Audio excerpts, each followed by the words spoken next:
Nama saya Net Markus, lahir pada tanggal 27 Maret 1935 di Cikan, Kabupaten TPS.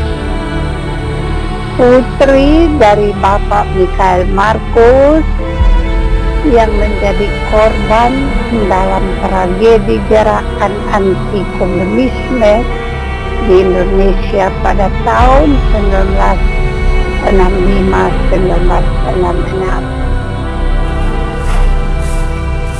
Ada 8 orang dalam keluarga yang menjadi korban, yaitu papa, mama, kakak sulung, adik perempuan, dan sepupu dari mama beserta suami dan 2 orang anak yang dibunuh, termasuk papa, kakak, dan om.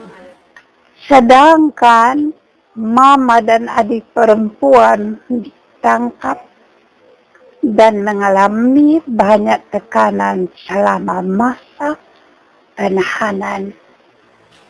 Papa adalah seorang guru Injil tamatan Stouffville, pernah menjadi anggota DPR dan DPD, dan pensiun dalam jabatan sebagai kepala kantor keuangan di TTS.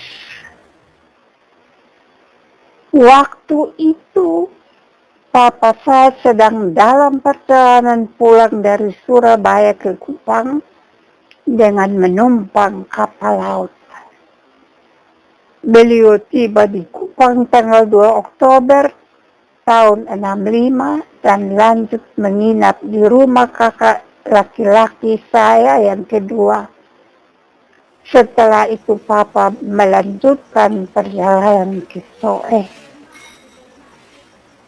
Begitu sampai di Soe, malam itu juga papa diangkut oleh polisi. Papa ditangkap karena beliau adalah anggota organisasi BTI yang dianggap sebagai organisasi Onderbouw PKI. Padahal papa bergabung dengan BTI karena papa ingin mengembangkan teknologi pertanian di daerahnya. Begitu papa ditangkap, maka semua haknya sebagai seorang pensiun hilang. Papa ditahan di Soe, di kantor polisi, di depan gereja Maranatha Soe. Kemudian hari, mama ditangkap secara diam-diam tanpa pemberitahuan kepada kami anak-anak ataupun keluarga lain. Saya berusaha untuk mencari mama. Saya tidak peduli apalagi, takut, sebab saya tahu orang tua saya tidak bersalah. Pada awal tahun 1966, adik perempuan saya yang baru menyelesaikan studi di Bandung pulang ke Soe. Begitu sampai di sana, ia pun langsung ditangkap. Akhirnya dibawa bersama-sama dengan papa untuk dipindahkan ke Kupang. Dalam perjalanan itulah di depan mata papa adik saya mengalami kekerasan dari petugas yang membawa mereka. Pada bulan April tahun 1966, ada seorang teman yang bekerja sebagai sopir di Korem Kupang datang dan memberitahukan bahwa semalam papa telah dieksekusi di Tanah Merah, Oedelo. Pada bulan Juli di tahun yang sama, istri dari kakak sulung saya yang ditangkap dipanggil oleh tentara untuk bertemu dengan suaminya. Itu pertemuan terakhir mereka, karena kemudian yang memberitahukan bahwa kakak telah dieksekusi di kawasan hutan Kojawa. Semua yang terjadi ini meninggalkan dampak yang besar bagi keluarga kami. Bahkan sampai saat ini, adik perempuan saya masih mengalami trauma.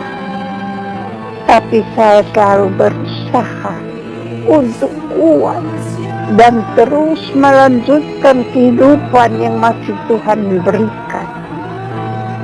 Saya yakin bahwa Tuhan memberikan saya umur panjang sampai saat ini untuk menyatakan sebuah kebenaran.